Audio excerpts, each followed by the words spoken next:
Hai, halo semuanya. Kembali lagi bersama kita di podcast Geografi.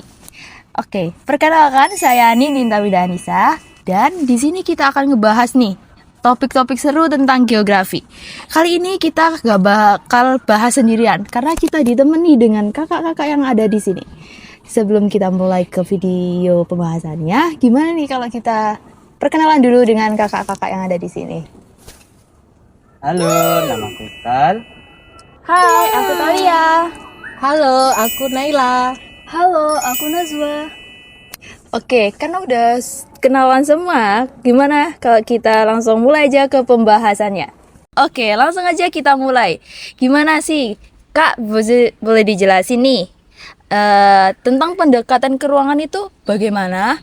Oke, jadi pendekatan ke ruangan itu intinya kita lihat fenomena geografi berdasarkan ruang atau tempatnya. Pertanyaannya biasanya gimana sih fenomena itu terjadi dan gimana pola persebarannya. Contohnya, kalau kita bahas persebaran pusat perbelanjaan di Jakarta atau lokasi sekolah-sekolah di suatu kecamatan. Nah, itu pakai pendekatan ke ruangan. Bahkan penentuan lokasi rumah kita dekat sekolah atau tempat kerja juga termasuk loh. Wah, jadi pendekatan ini kayak lebih ke lokasi dan pola penyebaran gitu ya? Ya, betul sekali. Dan benar-benar kepake banget nih untuk kehidupan. Oke, selanjutnya Kak, pendekatan ke lingkungan itu bagaimana? Nah, jadi kalau pendekatan ke lingkungan itu fokusnya ke interaksi manusia dengan lingkungan alam. Jadi lebih ke manusia butuh apa dari alam dan bagaimana mereka menyesuaikan diri. Misalnya orang di dataran tinggi banyak nanam sayur karena tanah dan iklimnya yang cocok. Atau masyarakat pesisir bikin rumah panggung biar aman dari pasang naik laut. Jadi pendekatan ini ngelihat hubungan timbal balik. Manusia memengaruhi lingkungan dan lingkungan juga memengaruhi manusia. Oke, berarti hubungan dua arah ya nih. Ya. Kalau selanjutnya nih, kan pendekatan kompleks wilayah. Pendekatan kompleks wilayah itu bagaimana sih, Kak? Nah, kalau kompleks wilayah itu gabungan dari keruangan dan kelingkungan. Jadi, kita lihat hubungan antar wilayah secara menyeluruh. Contohnya, kota dan desa. Kota butuh suplai beras, sayur, dan ikan dari desa. Sebaliknya, desa butuh kota sebagai pusat perdagangan, pendidikan, maupun layanan kesehatan. Jadi, ada saling ketergantungan. Kalau salah satu terganggu, yang lain juga ikut kena dampaknya. Oh, jadi gitu ya, Kak. Kayak rantai hubungan yang saling menghubungkan satu sama lain.